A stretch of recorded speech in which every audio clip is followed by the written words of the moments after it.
Welcome, BBCers, to episode number 260 of the Broken by Concept podcast, the number one League of Legends solo queue educational and motivational podcast.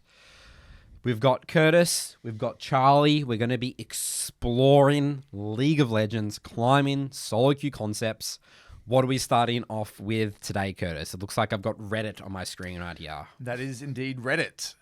So there has been this post shared around titled, "Which champions get stronger as you climb? A statistical breakdown."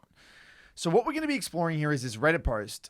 TLDR, basically what we're going to be exploring here is this it was like a graph, or basically saying that there's a summary here that says, in simple terms, correlation between a champion's win rate and the rank that it's played at. And so basically what this means is that some champions are correlated to winning in higher elo brackets, and others are correlated to losing in higher elo brackets and vice versa. So what you're saying is basically, because I'm not very good at stats. I misunderstood this at first. Basically, every champion gets a score. It's like there's two things that are being compared. It's like the champion's ability to win games, and then the champion's ability to win games in a certain rank. Is that kind of what we're looking at here? So you have, for example, like which rank is each champ good in? Is exactly that, right. Is that basically a simple way to say it? So basically, if a champ has a positive correlation with skill correlation, basically what it means is that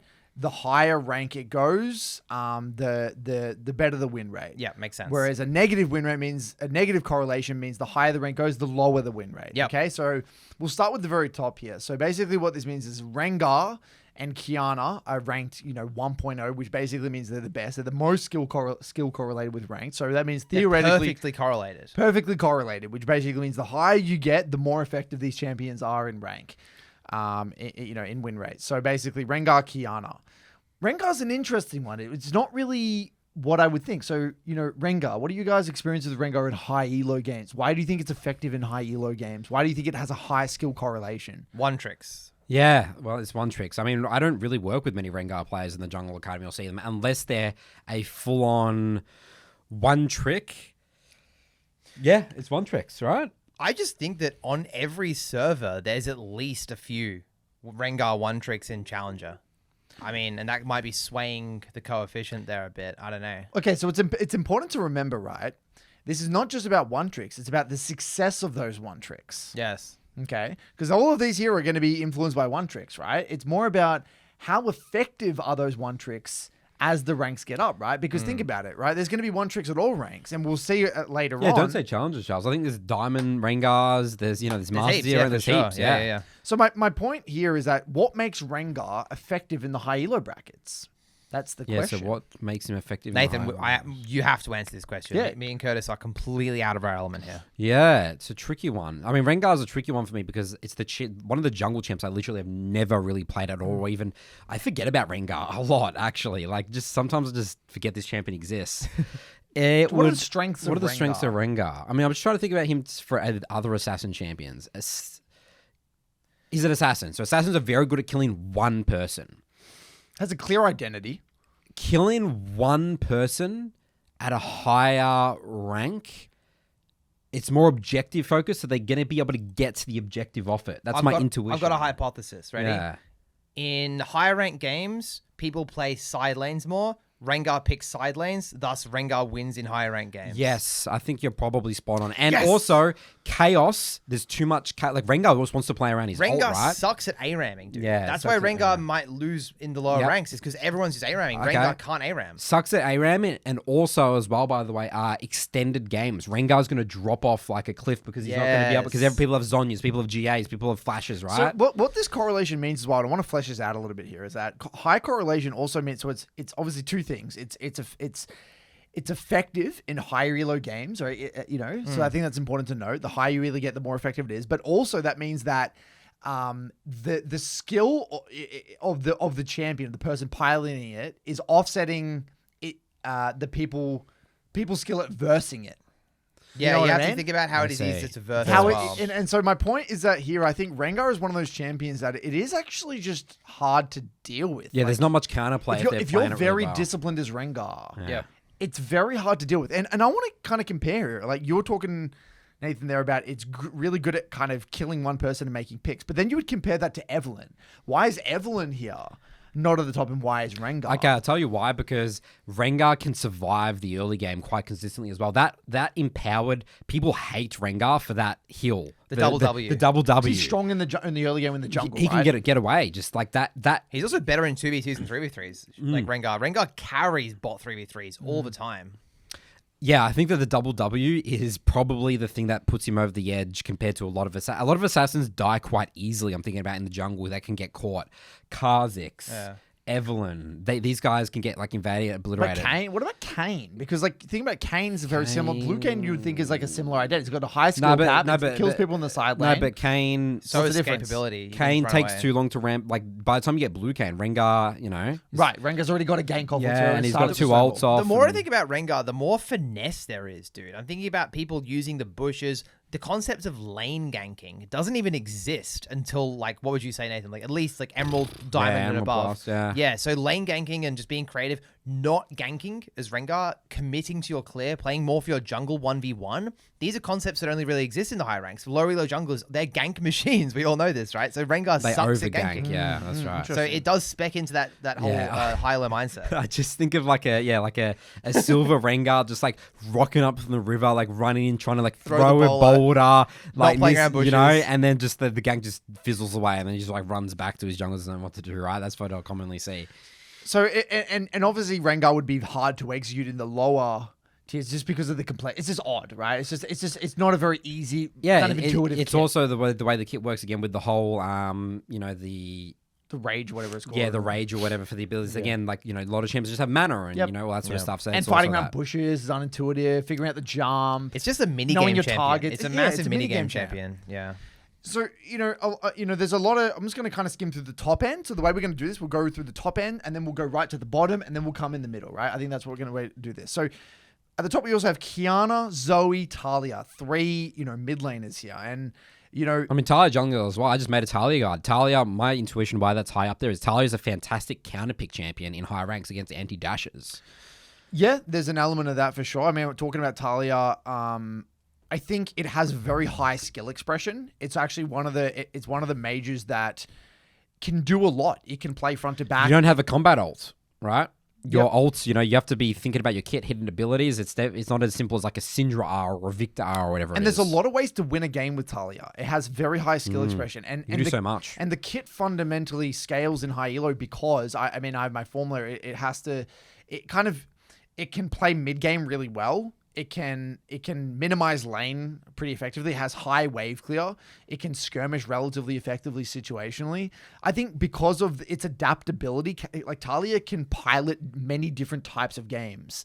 And obviously, again, the skill expression of the champion is very high, which allows it to do a lot as well. I just think the champion's so pure. Like, that champion is just like the ultimate mechanics machine. Like, you just have to be so good at holding the mouse and keyboard to play that champion, I feel. Very Like, hard. It is. It's crazy. And then we got Zoe and Kiana. It's interesting because these are two champions you always see across all servers as a high elo Zoe player. Zoe is a champ that you just always see around in high elo brackets. Kiana as well. And then if I'm going to get specific, like Zoe, right? It has prio. It wins most lanes. It has great skirmishing. A lot of high elo games are chaotic and they're fast. And prio means a lot. A lot of junglers, as you start to get high elo, know how to play around mid. Junglers start to learn how to play around mid. And junglers who know how to leverage prio mid get a lot of success. Hitting bubbles. Skill expression, hitting bubbles, exactly right. Also, hard champ to play against. Yes. Even at the highest level. Like, dodging that bubble through the walls, getting picked off on mid wave. When you verse a very good Zoe, the way they control chokes and if you verse, I verse shock Zoe a lot. It's so annoying to deal the with. champ just one-shots people. That's a common trend. Look at all the champions of its top. Burst. They all one-shot people. Kiana, even Rengar, Talia Zoe, with a full Talia, W a lot combo. of burst. They literally all one-shot people. That's interesting. Well, it's interesting because back in the day when we in competitive play, we always used to say these sorts of champions, they're exceptional in like 2v2s, not as good in 3v3s a lot of the time, right? So the high burst is great for 2v2s, Yes. and then more utility is better for like 3v3s, right? And there's a lot of 2v2s in high elo. You're complementing your jungler. There's a lot of those scraps. And then Kiana, high skill expression, flexible. I'm surprised that Kiana is maybe this high up, but I guess it kind of makes sense because of the skill expression. There's a lot you can do with it. Again, very flexible, can team fight. It can assassinate. It's kind of, in a weird way, it is kind of similar to Rengar in that sense. It's a niche. It's a very niche kit. But yeah, I'll have to think about that one some more. So there's some other bangers here. So we got Nidalee, we got Cassante. I like the Cassante Gragas for top here. Like, I love Gragas. Yeah, Gragas picked in the right. A really good Gragas player in high elo, like it's game changing, man. It's Gragas. You're a Gragas enthusiast. Yeah, you're a big Joe. You Gragas. play I a lot play of Gragas all the time. One of my most played champs in the whole history of the game. What makes you think he correlates so well with... And why does he suck in skill? lower ranks, Oh, Charles? he's just the definition of the brick wall, dude. Like, you're a neutralizer. Yeah. You aren't there to like harass your opponent and dominate lane by winning trades. You're there to look menacing and then reach a break point and then just obliterate people. It's a champion that rewards patience. Yes. And also a champion that rewards like flat out mechanics, like knowing how to do the combo, the ulti and the E are crazy tools if you know how to use them well. And the word is thrown around a lot, agency. Gragas has a lot of agency. In fact, you can shove and move, you can engage fights, and he just wins a lot of matchups when played well. Gragas has both mechanical skill expression, but also macro skill expression. There's so much you can do with Gragas. You can peel, you can engage, you can like. Dude, he's a jack of all trades. I jack of all want to play trades. Gragas, dude. I'm so excited to go home and play Gragas now. Gragas, Isn't it interesting how you got Cassante, who's also, I'd say, more of a neutralizer as well. Cassante Gragas, yeah, they're over. And then the next like high mechanical champion is Riven. That's the top laner, which is so interesting to me. And then there's no top laners for the next like 10 or 15. How interesting is that? So Gwen, yeah. I guess Gwen's up there as well. No So- AD carries. Is there any AD carries? Yeah. we get Corky's up here. Corky's very high. Yeah. And the other AD carry up here is Varus and Draven, which makes sense. Yeah. So what we're really getting at, what's the theme, guys? A lot of these champions, we're seeing definitely there is a degree of high skill expression. Nidalee, Cassante, Gragas, Talia, Zoe, Kiana. These are very high skill expression oriented champions. They have a lot of these champs have a lot of flexibility, right? Gragas, Cassante, Talia especially, these champs can do a lot of different things. They can win the game in many different ways. And why these champions are higher here again, these champions also ruin games in They're lower very ranks. easy to grief on. Because discipline, lower elo players only play for kills. I don't think about the game bigger picture in terms of experience and gold and objectives, right? So you're more rewarded for this in and high elo games snowball way quicker, and games are over quicker, right? So Dude, if you load into the game as Cassante or Gragas and play to kill your opponent, you're gonna lose. Yeah. That's an important thing to know. It's interesting as well because a lot of these champs have very unclear reference points, don't they? Yes. In terms of like the 100%. way they win a A game, lot of it's them, yeah. completely dependent on what you're playing against and what you're playing with. How you win a game is like think about Cassante, what your job in a team fight will be, and how when you rock up to a fight, it's going to completely depend on who's fed, how they're positioning. You could just pull the trigger on someone and get someone out of position. You might not. You might never find someone, have to peel back and then hold your until later. There's infinite skill cap in the skirmishes with a lot of the champions. and then the only support on this list of the first 15 is Alistar. Yeah. Again, Alistair is like very easy to mess up. Like, it has a lot of hidden strengths on Ali. You have to really know your limits for this champion. And again, execution, what you're capable of. You can do so much with that kit, right? The thing that really comes to me when I'm looking at all these this list here is it's about what you're not doing, right? Because okay, so let's take. I want to kind of single out a few: Kennen, Riven, Rengar, Ali. Okay. A lot of these champions have extreme threat. And what makes...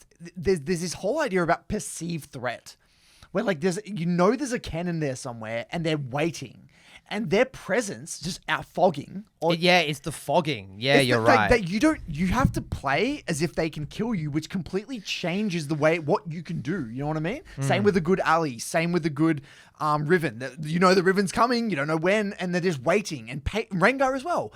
Like Rengar influences the way you play the side lane. So another champion I want to highlight, Akshan, for similar reasons, right? Has that adaptability, but also, again, it's not about what you do, it's about what you don't do. Again, leveraging that fog.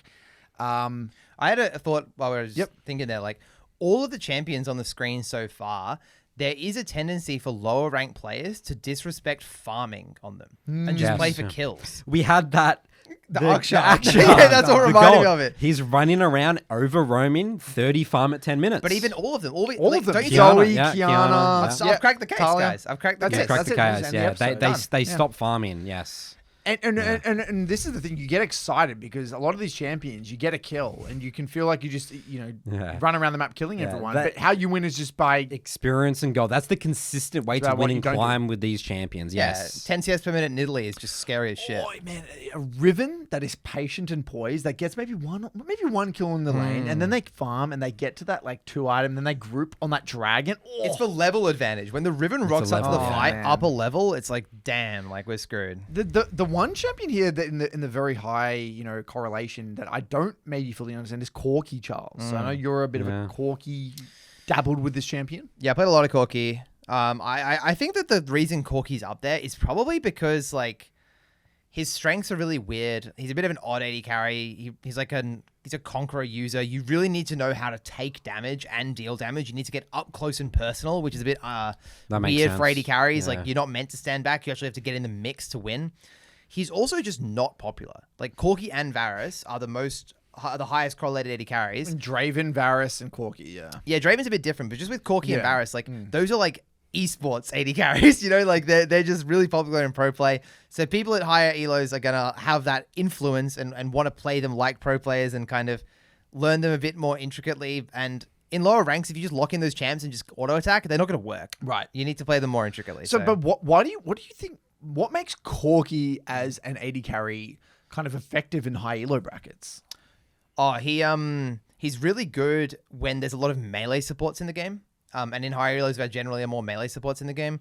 He's a really good counterpick champion. He's just a strong laner as an AD carry, and the early game tends to matter more in you higher can ranks. snowball the So is game, Varus. yeah. Varus, Draven, Corky, Right. all early game AD carries. Notice how we're not seeing Smolder, Zeri on this list, whereas we do see them further down, right?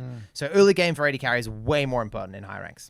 And just from a jungler perspective, the junglers that we've seen Nidalee, we've seen Kindred, Talia. we've seen Belveth. You never say Talia. I think it's a mid laner, dude. No, is it Talia's played a mid? Isn't it played more mid than jungle? I It'll can do be some close. Let me look. Well, no, because the way the post is, I think they've done it based on its most popular role. But I don't know. Well, someone can enlighten us.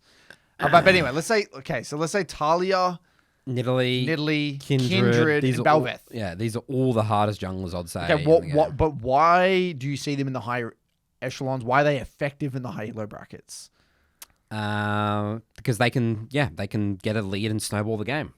Right, they can get things done early. Yeah. You And think then that's again, important? and then why they're here, and then why they're not in the the lower, why they're not going to be as good in the lower elo brackets is the same thing. They don't value experience and gold, and they try and do too much in the early game and all that. And it's very easy to ruin games on these type of champs because you fall behind. These champs are all pure damage. Your champion's completely useless. Okay, so we've dabbled in the real upper ones. We're gonna go down. We're gonna go to the depths. These are the champions that Yeah, let's go on the other round. negatively correlated, which means they're not good in the higher elo brackets. They're better in the Lower elo brackets. yeah. And so just as an example, I want to kind of show here. This is a negative skill correlation. This is what it looks like here, right? So it's higher correlated or higher win rate in the lower brackets, and then a lower win rate in the higher elo brackets. So Looking these, at a graph, so basically, what we're saying here is that Yorick means that he is Is he a noob stomper? Great. Is that a good word That's to basically use? yeah. struggles in high elo. Yeah. Struggles in high Yeah. elo. Yeah. Exactly right. And if anyone's seen like Iron Bronze games and they've seen the Yorick in the side lane who gets ignored and basically PvE ends the game, this is it. That's why that makes it's sense. highly correlated. Sometimes I get jungle reviews saying, "How do I play against Yorick?" And I just say, "Just lose that." Like, Just lose. literally, yeah. Correct. Yeah, I do the exact same thing. Ignore that game. Just lose Your, the game. your team's not. You're just not going to be capable. Like that's how good in that those champion is. elos, if Yorick gets kills in lane, bloody hell, it's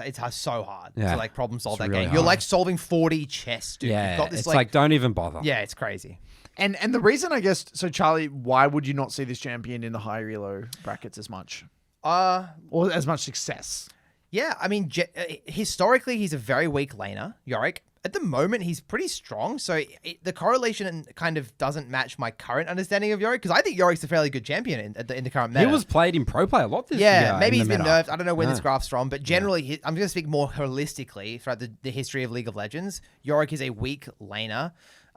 people understand how to side lane against Yorick, and also Yorick literally cannot group. He is literally one of the worst team fighters in the game. It was a one-way highway. Yeah, so he's very one-dimensional, and junglers will camp the Yorick in high elo and get the Yorick behind. Oh, and dude, if you get behind, Slog Dog hates playing against my Rek'Sai. He's free kills. I love playing because you have such a good gank angle top as well, especially on if you're playing on blue side. he's like a walking kill. Yorick. He's like a walking kill. And one of the junglers here, Nathan, a Mumu.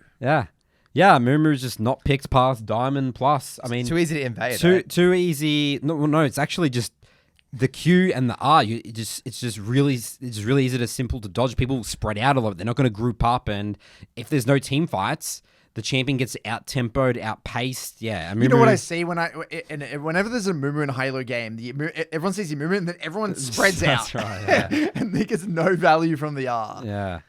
So he's a pure sort of team fight champion, and there's a lot of team fights in lower ranks and in higher ranks. There's not as much team fighting going on, right? There's more 2v2s. Yeah, 2v2s, and like all those champions we saw at the top end, those champions thrive in the 2v2s and the and the 3v3s and all that. Now, the one at the bottom here that's a lot of controversy, a lot of questions around was Yone. Now, AJ was... I don't understand this at all. Yeah, so me and AJ have been talking about this for a long time. So Yone is an incredibly misunderstood champion. People will be bamboozled when they see this because they think Yone, high skill expression, mechanical. It's a high elo champ. Yeah, people think it's a high elo champion. But going back to what a lot of people say there's no counterplay to Yone playing in lower ranks. Yeah, I got a lot of those comments with that video I did with AJ. People said there's no way that guy's 10 out of 10 civil. That champion's like a 1 out of 10. So it was like 0 count of the easiest champion in the game to play. So maybe that actually is true given this graph. Is that right? Yeah, well, it's an interesting one. It means lower elo players struggle to play against Yo. Yes. Exactly Exactly what right. Curtis is about to get into, right? Yeah. Exactly right. So what this means, right, is that it's not that Yone doesn't have a high skill cap. It's just that people get better. This was AJ's take here. That people's knowledge of how to deal with Yone's kit outweighs the I guess the effectiveness or the level of which Yone can pilot in this high low games, right? So if I'm versing a Yone in let's say a high low lobby, a very good Yone player, my knowledge of how kind of will offset the level of effectiveness from his kit, basically. Yeah. Right? And so basically, what a lot of people don't understand about Yone is that the kit is actually very limited. It's a very, very... The way Yone deals damage is not...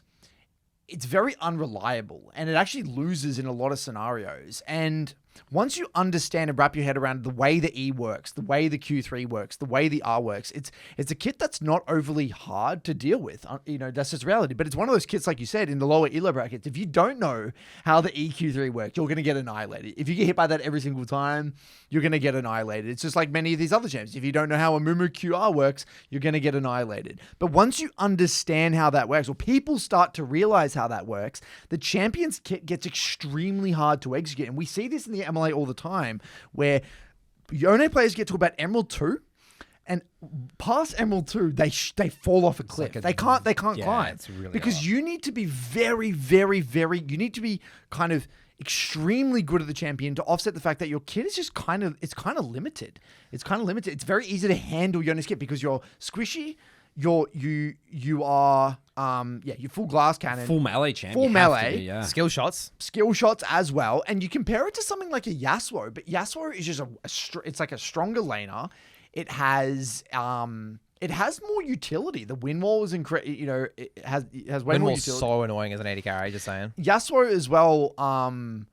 It just has better, I would say, more reliable skirmishing. The problem with Yone is that like you have to stack up your you have to stack up your abilities off camps. You have to do all this really crazy shit to be impactful. But with Yasuo, a lot of time there's going to be a knock up. You're going to go in, and it's just a more. I think it has more stat check potential as well. That word stat check as well, that explains why Yone is so good in lower ranks. Because I'm imagining a lower rank team fight where you see a Yone and they will get backline access 100% of the time because the carries won't know to wait out Dodge the the Q3, R or something. dodge the R, think about the E. They'll try and hit Yone back while he's in his little tether, and then he'll just do more damage on the way out. And like, yeah, it's a knowledge gap, I think. People don't save their... What I noticed in the lower elo brackets, people don't save their CC.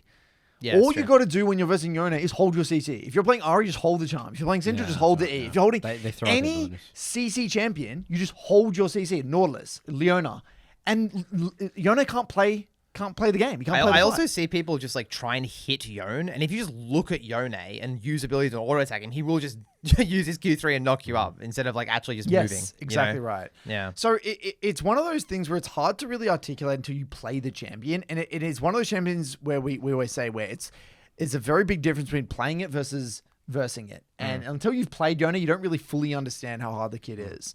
Now, Seeing some of the majors here, Curtis, like, I don't know if this Zara in jungle was that Bran or was that mid or whatever it is. They'll be support. They'll be both support. Both support, is that right? 100%, yeah. Because these champions, you're just going to get damage off. You're just going to get a lot of damage off, right? Yeah, I mean, it makes sense. Like, supports that deal damage do better in lower ranks because no one is very good at warding or roaming And or dodging abilities. winning the game through utility. Yeah. So they just win through damage. It's much easier to full combo on a Brand or Zyra than it is to win a game as Alistar in low elo. and not many people know how to play engages supports very well in the lower elo brackets, right? So what ends up happening is that these kind of mage supports just take over lane. They They'll get just farm unpunished. the Broms and the Alistars. They farm the Broms, the Yeah. Alices, and all that, and they just kind of get a free lane. And there's the outscale. They're just way more intuitive, guys. It makes sense, right? Like you're a mage. I rock up in lane for like the average League of Legends player. I cast my abilities at my opponent. I'm contributing, you know. And a lot of these champions, and the reason they're less effective in the high elo brackets is because they, a good Leona, Nautilus, something's just going to farm It's the opposite. You're actively not contributing to your team's success. And how many times would I see in a review like a brand go like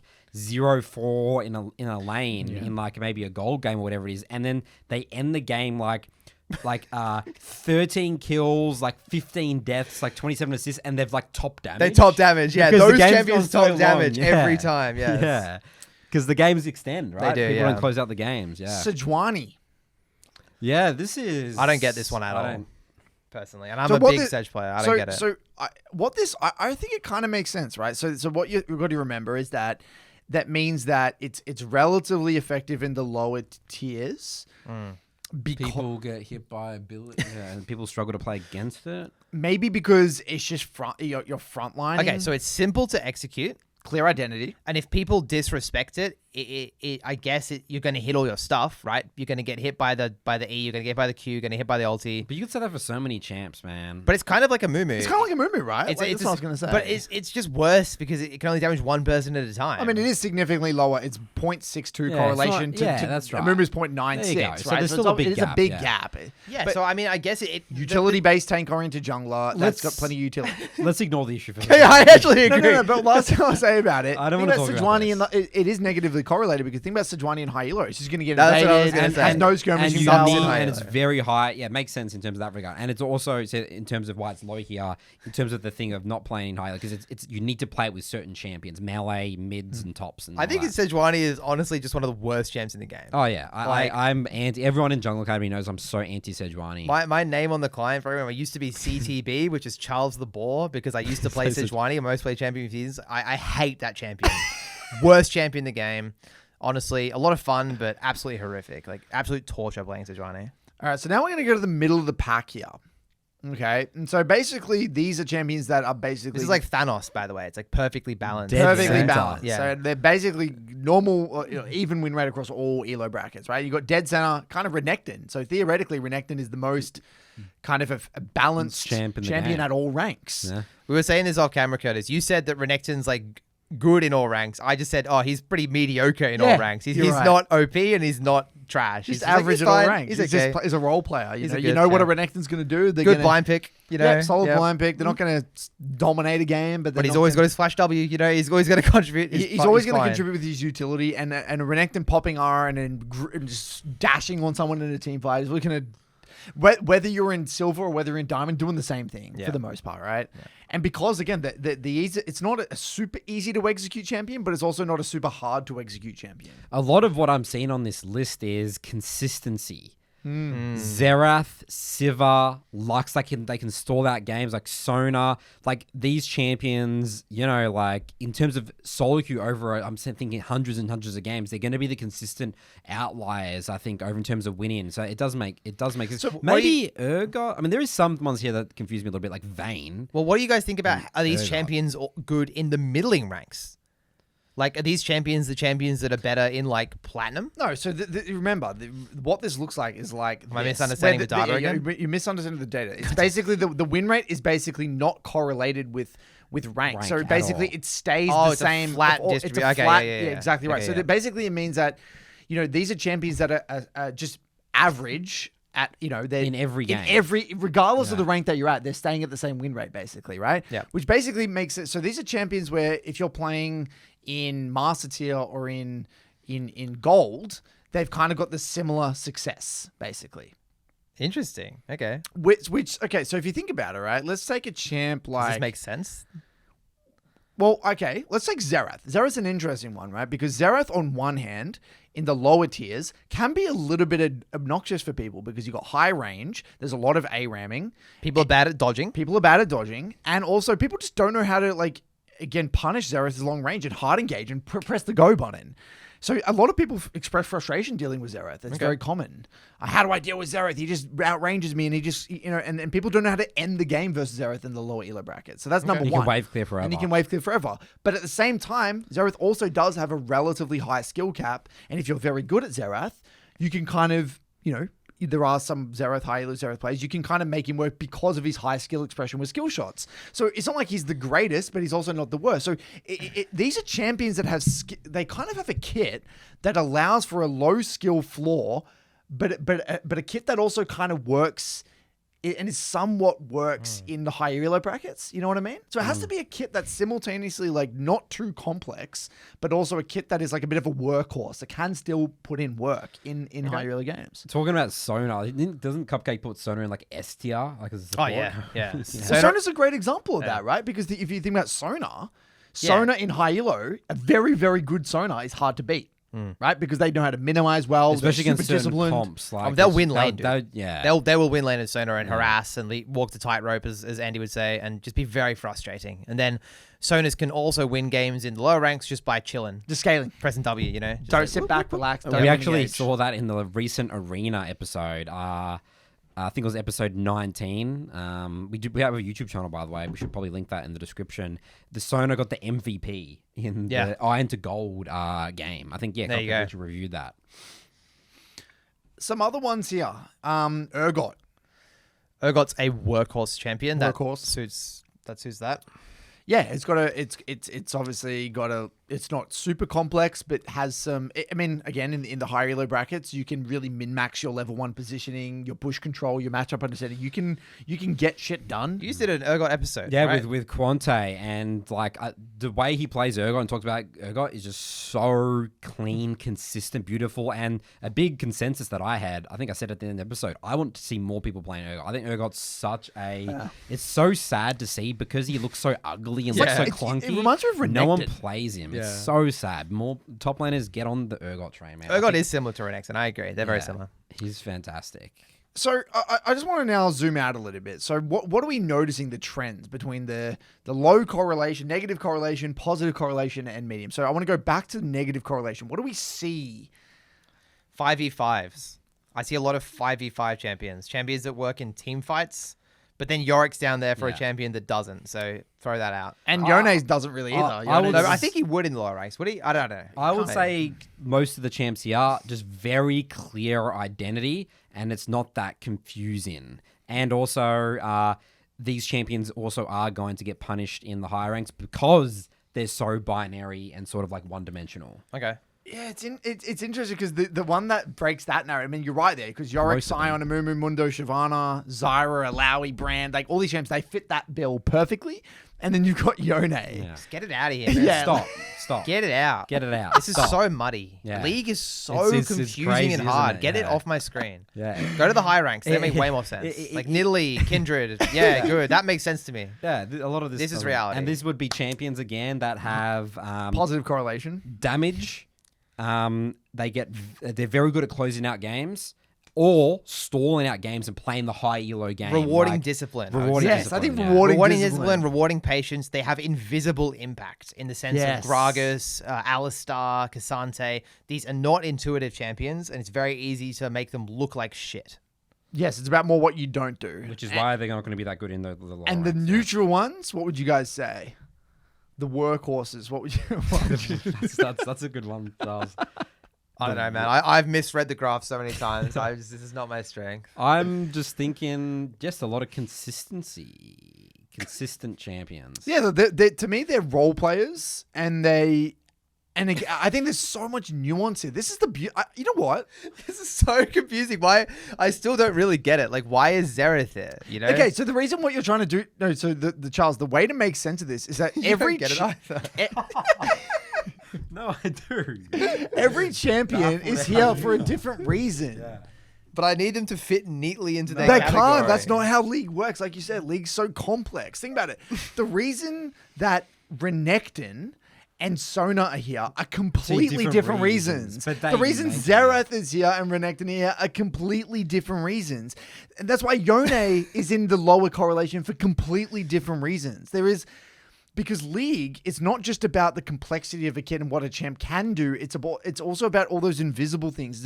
It's about okay, well if their champion can't do what they want to do in that game, what else can they provide? Right. Like if you think about Renekton, right? Why Renekton can never be at like the highest correlation in Challenger, you know? The reason being is because there are just games that really aren't going to revolve around grouping on dragons. There are going to be games where you're just going to have to, you know, maybe sit in the sideland a little bit longer, and maybe that he doesn't have that same flexibility as maybe, you know, some of these other champions, right? Like if you think about, let's say one of the highest correlated top laners is Gwen. Yeah. Think about Gwen. Gwen can do everything. You can team fight, you can split push, like the amount of win condition, and you can win lane. Yeah. If you've really got high skill A expression. lot of these champs, again, at the top, they can do a lot. They can do a lot. Yeah. Gragas can do a lot. You can fit the bill in many, many different scenarios. Talia. Even Riven, think about it. Riven can like dominate lane, can run over lane and snowball, and you can also group on team fight. So like I think like that's just a layer. And then again, like another layer is they can't be so complex that that they like in the negative correlation. It's Yone, for example. In a way, if you know how to hit an EQ3, you're going to snowball. You can get kills and snowball. And so I think for Yone, the reason he's negatively correlated here is that in high elo, you're not going to get random solo kills in lane and snowball. That's out of the equation. Yone's not going to get a random solo kill. But in the lower tiers, Yone can rack up early solo kills. And if you're a 2-0 Yone getting to an early balk, you can get absolutely out of control. And start checking and people. start stacking two people, and you can be sloppy with your macro and get away with it. But that's never going to happen in the higher elo brackets anymore. So if you remove Yone from the list, It's very clean. is the list just a perfect representation of how many options each champion has? Where Yorick has the least and Nidalee has the most. Is that what we're looking at? That's actually wow. Like thinking of Mumu and Shyvana, you have very limited options. And then the champions at the Nidalee top, and Belveth more have the most options. I'm trying to make sense of the reality in which I live. That's one narrative that is. But Rengar has like one option at the top. So is that just ruined? No, he doesn't though. I don't know about Rengar. Well, 'cause- Nathan? We already spoke about this a bit. Yeah, Rengar, no, he can pick and he can do other team things? Fight. Yeah, I mean Alright, he's good. versatile in team fights as well and skirmishing because of the bushes and then the double the double W can bait people to Narnia. I think what we take away from this whole thing is that Leagues is more complex Yeah. than we think. I will say I'm going to throw in a Nathan Mott narrative out there. I cannot stand playing with Renekton on my team. Really? I think I have like a 0% win over Renekton type. I just remember playing Clash with you where you weak-sided my Yeah. Renekton. I was really angry. Yeah, I cannot stand Renekton. What about Jace? Where's Jace? Can you find Jace for me? Oh yeah, where's I mean, it Jace? makes sense. It's got Jason- super high correlation, Yeah, super high right? correlation. Nice, That good. fits your bill. That fits Yes, your narrative. I just need Charlie. more narrative fuel. Come Okay, on. well, I'll give you another one. What else fits your narrative? Lucian would fit your narrative. Where's Azir? Is Azir high? Yep, super high as well. Look, Good. 0.85 Good. correlation. This This is LeBlanc. great. Callista, find Callista for me. All right, Kalista surely is high correlation. Oh, no. No, sorry, it Where was is it? 0.69. Okay, that's high. That's It's very high, high very correlation. high. Still All high. right, we're done. Let's end on a high. Kaiser. Let's end on a high. Kaiser. 0.72. Oh. Good, thank God. Bard's high, Bard's super high. 0.73. Yeah, this all makes sense. Ezreal, 0.75, quite high. You've heard the saying that there's an exception Aurelia. that proves the rule. I think Yone is the exception that proves the rule. So all of Curtis is trying to justify Yone's position. Everyone else, let's just ignore the issue. The list is a beautiful list. Someone's just entered the wrong number on Yone's for sure. Human error. Alright, It happens. Absolutely delusional. What last one that breaks my narrative though? Lilia's got a negative correlation of 0.33. I thought Lilia was always a relatively Good in high elo. Is it not? No, Too slow. No, you get obliterated. You can't scale up. Yeah, too slow in terms of scaling. Meta comes into play too. I'm pretty Yeah, sure meta as well, Lilia's yeah. just a bit shit right Yeah, now. AP I think junglers in general struggle at the I think moment. 1 year ago, Lilia would be near the top. I think it's more of a meta thing, yeah. Well, what do we learn? I don't know. You can't math out everything in a graph. I don't know. Interesting I learned that poster. I should stick to literature and English is what I learned. No more Let's mathematics. stick to the rift. All right, let's move on to school now, Curtis. No, we're not going to sit. Well, I don't want to go to school yet. It's too early. Okay. It's too early for school. I don't want to go back to class, Nathan. I want to quickly, Charles and Nathan. You had a story, Justin Bieber. I know you're a big fan. You were telling us about Justin Bieber off camera, Nathan. So can you elaborate? So this topic here is celebrating wins versus losses. Very common topic. No, I'm not a Justin Bieber fan. I'm a fan of podcasts. Okay. Pop music, I thought you were going to say. As a fellow podcaster, I can't remember which one of the podcasts, but there was his manager. Scooter Braun, I think his name is Scooter Braun.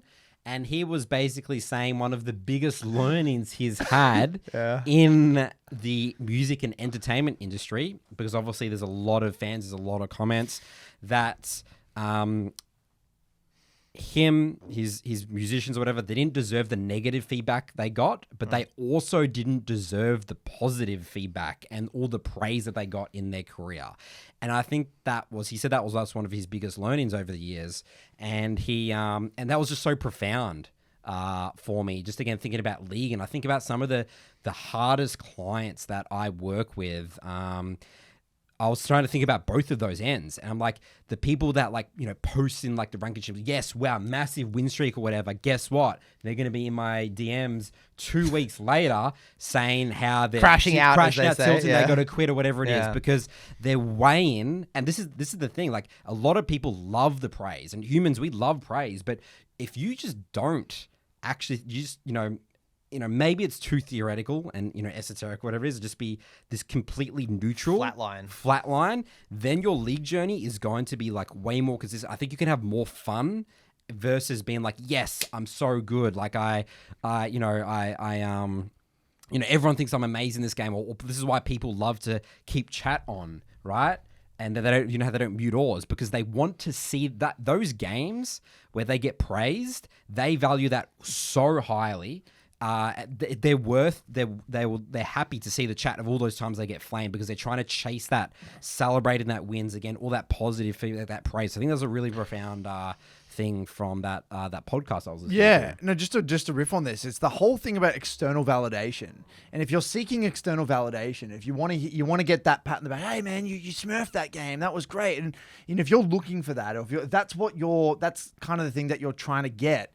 On the flip side, if we're talking about externals, people are going to shit talk you. People are going to put you down. People are going to flame you. And you're going to take that to heart because you're listening to externals. If you believe them when they praise you, you will also believe them when they shit on you. That's the learning. And so this is why you need to have your own internal because I don't believe in the whole flatline thing. You know what I mean? We're human after all. Yeah, it's too robotic. It's more about praising yourself when it comes from, it's praising the right things, internal things, such as my effort. You know what? Yes. I really busted my balls this game. I tried my best. I'm really happy with my intensity and my focus this game. It was a really hard game. It would have been over in 20 minutes if I didn't focus, and I dragged it out to 40 minutes. Regardless of what happened, you can look yourself in the mirror and be like, you know what? I'm really proud of my effort that game. Yeah, it's the El Clasico growth mindset, right? It's instead of praising your identity or shitting on your identity, you want to use verbs. You want to praise the doing. What did you do? Oh, I showed intensity. I showed resilience. I The game was hard, but I tried hard anyway. I didn't really feel like playing that third game, but I pushed through. I reviewed my games, like doing things. Things in your control. Yeah, exactly. Right? You can't control what other people perceive you, but you can control what's within. Like you can control your. I'm really happy with my communication around neutrals this game. Yeah. And also, like, not even just talking about people's opinion of you, but even tying it back to your opinion of yourself and viewing, like, win streaks and loss streaks, like Nathan was talking with. Like, if you celebrate your wins, you will, you will feel bad about your losses, but it's not a 1-to-1. There's, like, a 2-3x multiplier on how bad you feel about the losses, right? Yeah. That's why League gets so hard. Yeah, just like riffing on that idea, I see it in the League Achievements channel, and look, I don't want to be that guy that's telling people not to celebrate their wins. And, you know, Yeah, I it does get feel a bit bad sometimes. It feels bad, but yeah. it's like, just It's be something careful. to think about. Something to think about. Exactly. I thought right. it was really. It made me think. It's like, you know, I mean, Why did you post this? yeah. Why'd you post? Is it this? because you want? Is it because you're proud? You've worked on your learning objectives. You've actively improved upon something, and now you've won, and you know you've won because of that. Yeah. And that's fine. But if you just got a bit lucky, you just won a few games, stars Well, aligned. it's the frequency of the posts, which I think That does as it well. for me. If someone has never posted and then they post and they've reached their like goal, it's like awesome, fantastic. Awesome, yeah. But then if someone's posting a match All the history, time, yes. that's when it gets crazy. Another you know? another 3-0 block, and then Yeah. you see them the next day 0-3, and it's like, you know, we're not going anywhere.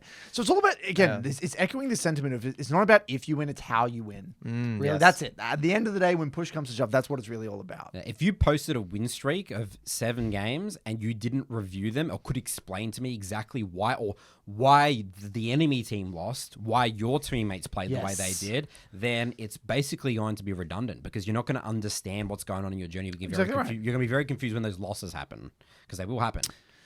Exactly right. Okay, can we go to school now, Curtis? Yep, we got to school. We're on time.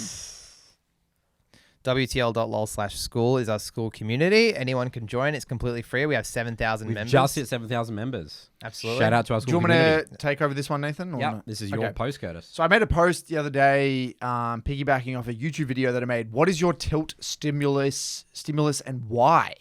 And I made this post because I was genuinely curious. What is bothering the community? What are the things that fundamentally bother the community? What upsets the community? What tilts the community?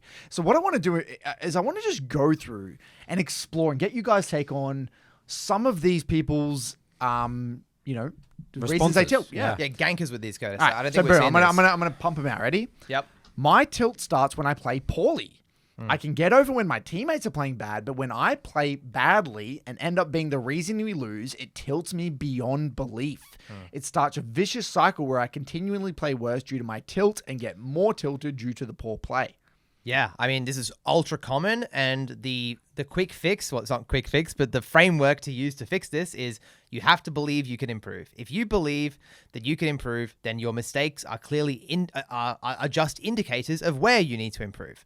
That's all it is. So mistakes become points in the game to review, not things to get upset about. And if you have that mindset, then you can not get tilted. I think this is an awesome mindset. I think this is a great reason to tilt as a starting ground. Most of the community is mostly on the blaming. He said, I guess it's more in our community that I see this more. Yeah, it's in our community. That's Yeah. right. Like, I think, being hard on yourself is great. I can't just sit there and just call you like, yeah, it's all right. You'll get improved. You'll be better next time. Like, you do need to be hard. No, we've all been disgusted at our Yeah. places at times. Like, that shows you Huge care. part. Yeah, It shows you 100%. care. It shows you want to win. yeah. I mean, yes, you can go too far, but then you just bring it back to everything we talk about. Let's get into the deal. Let's figure out exactly why we're playing poorly. That's it. The specificity is where it turns from tilt into improvement. What did you do poorly specifically? Yeah, exactly Yes. right. My Ezreal cues. And with it that. can go from in-game stuff, and it can go from out-of-game stuff as well. It's like there's like a lot going on in my real life right now, or maybe I'm just exhausted after work. Like it's a real good starting point to get into the details of asking, okay, why am I playing poorly? It's like the 5 whys or whatever. Yeah. That we talk about. I approach this kind of differently though. Like I remember Charles, you brought this up a few episodes ago about like what does it mean to play poorly, and I think That's true. You know what I mean? Very, Like is it that's like so open interpretation. is that just their level of play? yes? Yeah. Sometimes I feel as though like that. What do they expect? Like Yeah. and I sometimes I feel like I want to bring people back to reality for a second. It's like we're all going to make mistakes, and you're going to make mistakes, and that's you can make mistakes. and climb, right? We all are making mistakes. And I sometimes think I sometimes think that people's relationship with that term, I played bad, I played poorly.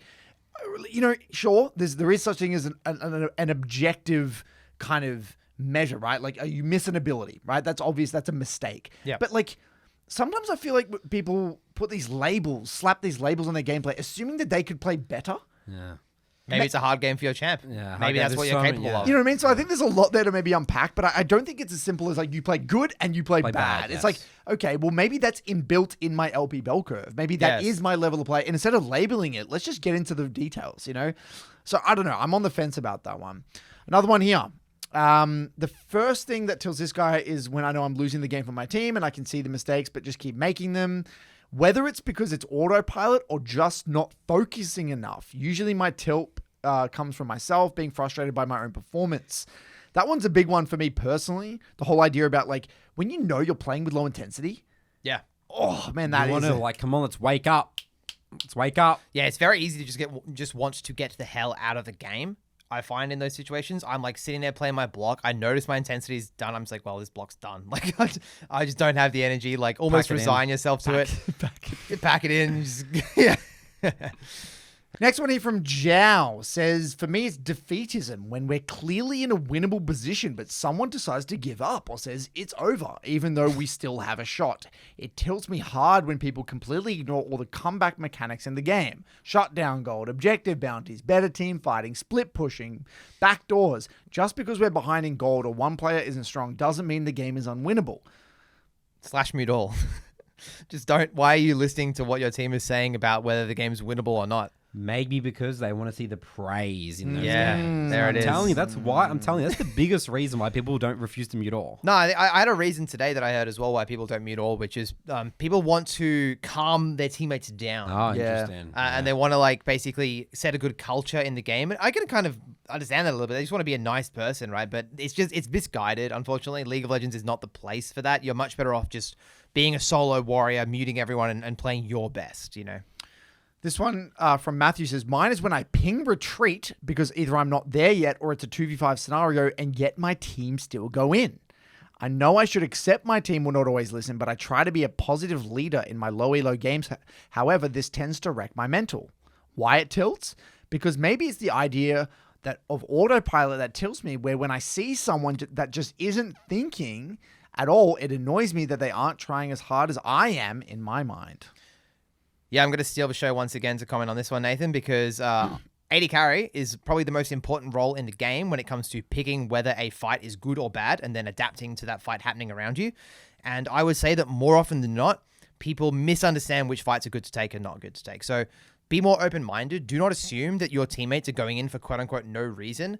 If fighting is a reason to fight. Like, you can just fight because you're strong and because you see the enemy. Like, embrace the chaotic nature of solo queue. Problem solve this, man. Maybe you can get more involved in these fights. Maybe, I guarantee you're missing opportunities to join your team. Maybe you should have not recalled. Maybe you should have recalled earlier. Maybe you should have ditched that mid-wave to go fight with your team.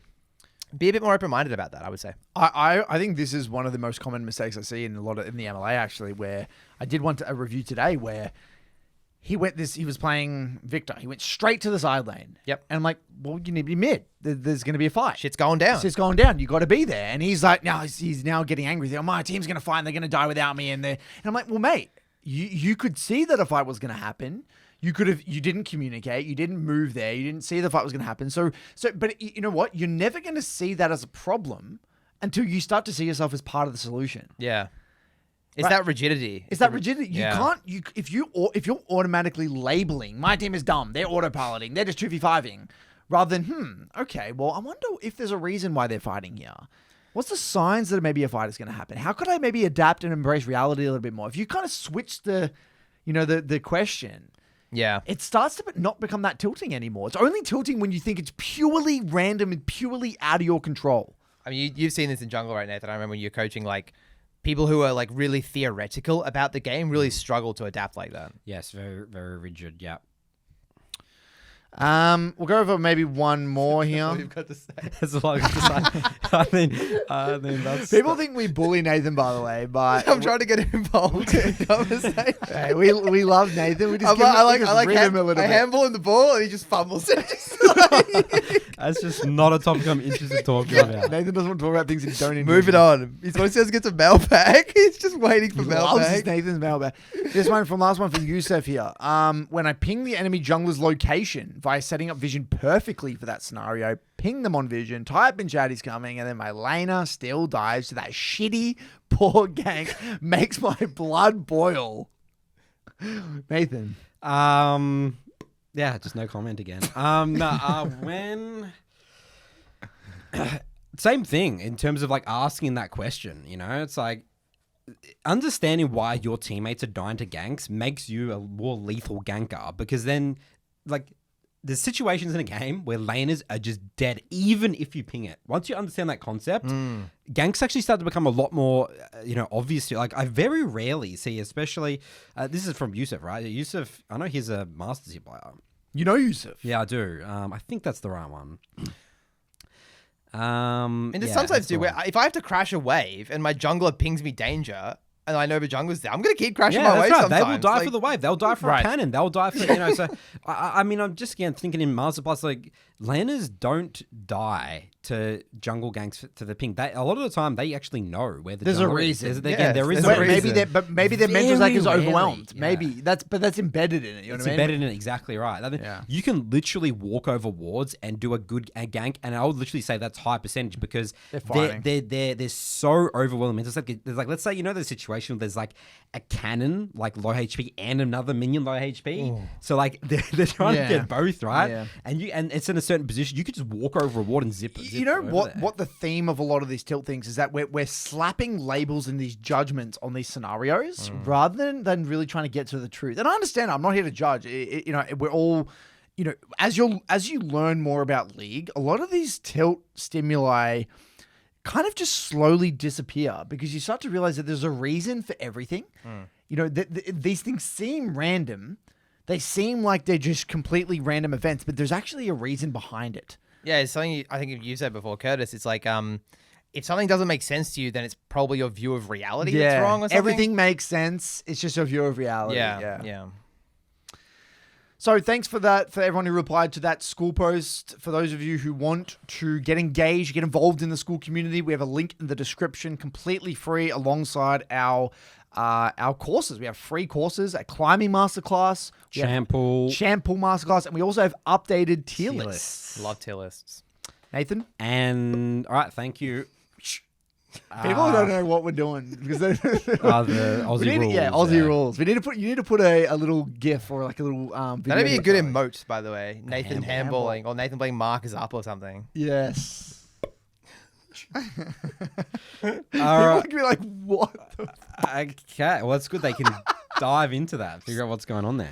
Nathan Specky would be Yes. the emote. Mailbag time, away we go.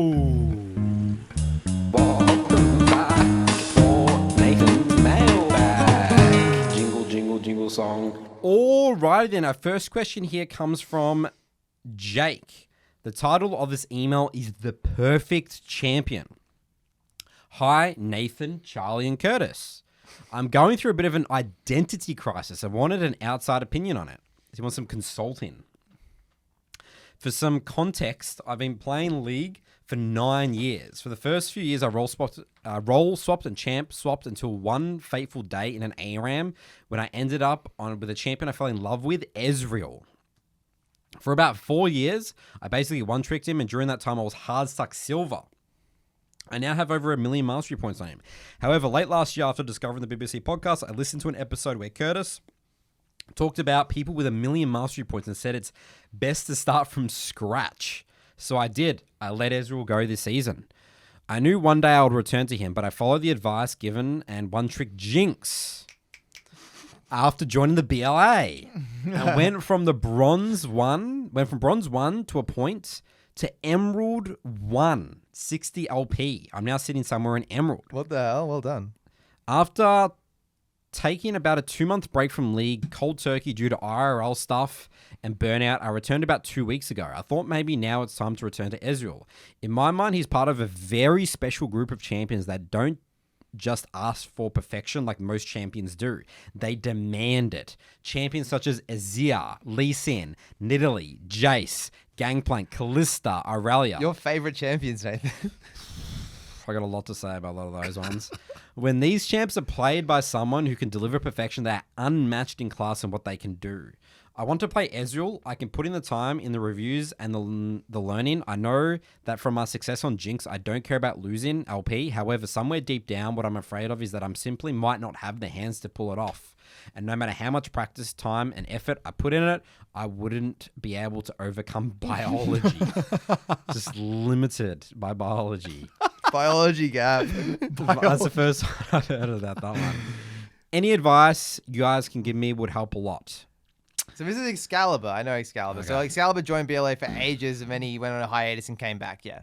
So you know what this reminds me of before we get into some actual advice is the movie Gattaca. Have you ever seen the movie Gattaca? So he's talking about biology, right? It's like the theme of that film is that it's this futuristic society where everyone there's these certain kind of people that are kind of they have their genes coded before they're born, perfect. so they're perfect humans. But then there's this one guy who was like a natural born guy, and then he snuck into the gene society, and he rose like to the highest ranks of NASA and ended up like discovering new planets or whatever. But that movie kind of proves that. I mean, that movie doesn't prove anything. It's a fucking movie. I like to think it proves something. I'm out to lunch right now, but I like to prove that because it was in a movie. I like to prove that movie proves that anyone can do anything. That's the moral of the story. The movie. I misspoke. That is not what I was trying to say. Right, But I go on, prefer Charles, that understand. version. No, fuck it. I like that version of events. So what was the question? Should he play Ezreal? Absolutely.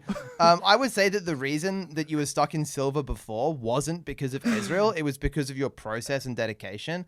You should Is that because you know him? Yeah. The learnings that you have, the things you've learned, man, going from silver to emerald, playing Jinx, you can apply so much of that to Ezreal and just go again. And you have to play what you love, right? This is so funny. Do you know why it's so funny? Because it's like the most normie like movie, and Charlie's not a normie movie person. It's It's not like a normal movie at all. no, like what a normal movie, like he's only grown up like watching movies. Their whole like life is like movies, and like that's like their perception of reality. So they view movies as like real life, because that's what I do. I love that. I love that idea. It's like It's the truth. This movie, it's like when we were watching Wolf of Wall Street. The other thing. It's like that's it. We're gonna do that. That's Well, awesome. we're looking for learnings when we watch cinema and Because stuff. we want it to be true. So I understand the perception. No, that Right, movie sure, is yeah. genius. Uma Thurman, Ethan Hawke. Yeah. Genius movie. No, It's a Jude great Law, not Ethan. Maybe Ah. it's both. Maybe it's all Yeah. three. Genius movie.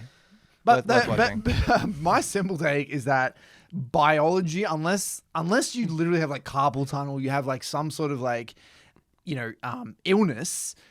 No, dude, not even then. I've got like Sean. Shout out crazy, Sean from the BLA. We actually watched one of his games. Master tier plays with one hand. No No. way. Yeah, plays AD carry as well.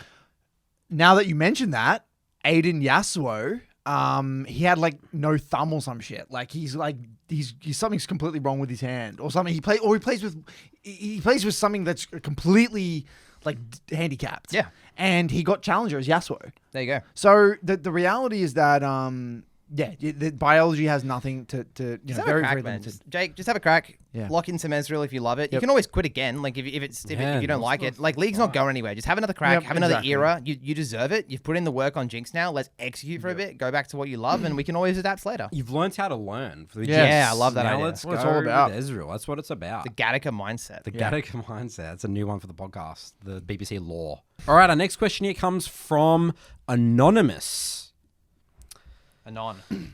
The title of his email is The Martyr Complex. Martyr.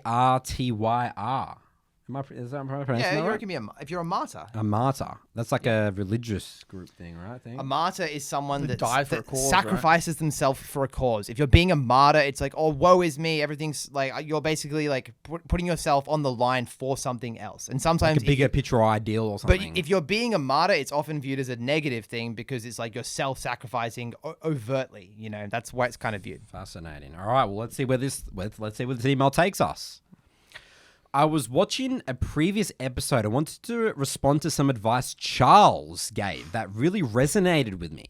I'd like to explore this aspect of psychology deeper. To paraphrase his advice, what's the worst possible thing that could happen if you queue up and you lose 20 games in a row?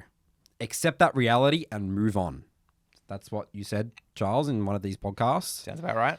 I think that's extremely powerful advice, and while I resonate with it and view it as completely logical, I want to examine some of the narratives I have that might be preventing me from embracing this reality.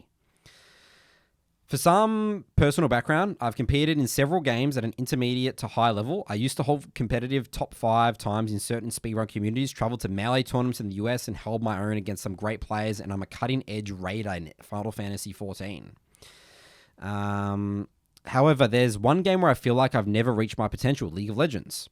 I've been playing since Season 2 as a Graves ADC main, dabbling in jungle with Nautilus and Hecarim.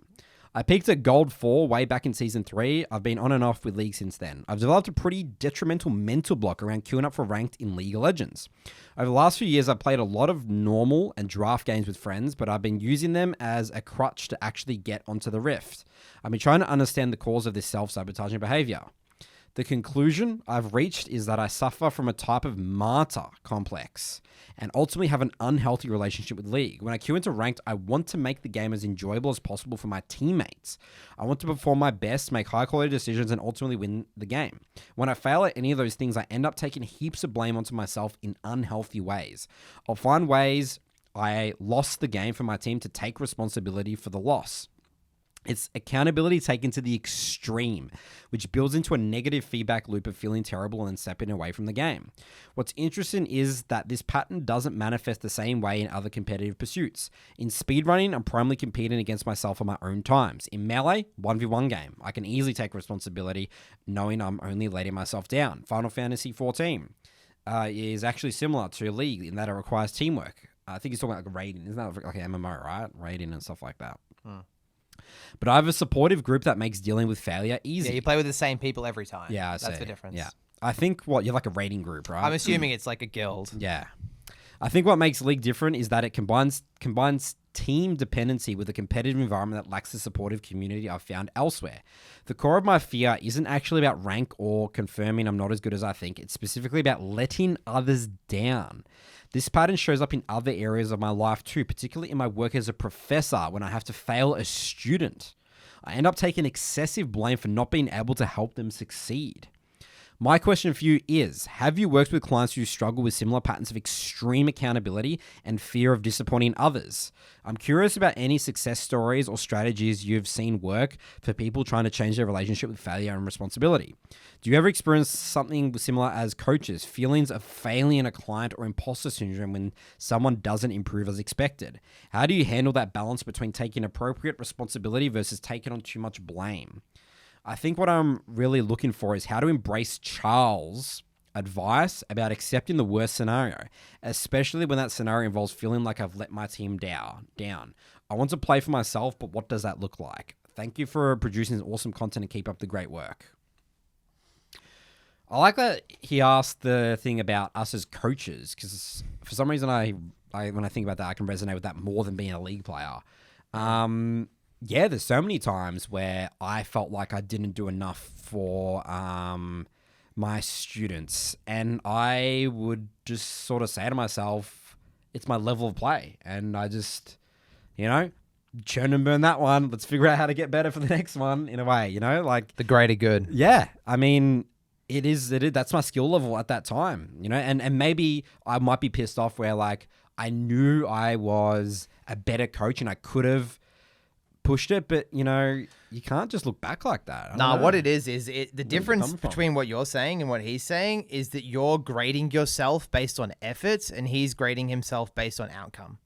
Is that right? Yeah. So you're saying that I tried my best with that student. That was the best I could do at that time. I accept that. But he's saying he's still upset, even if he tries his best and he gets the failure. But then that obviously... Yeah, that's why his whole thing is about taking too much responsibility. Yeah, exactly. Yeah. You have a thought? Yeah, not really. I mean, you can start. Okay, sure. Wow. Okay. I think taking more accountability than you should can only kind of occur if you're not getting into the details. Yeah.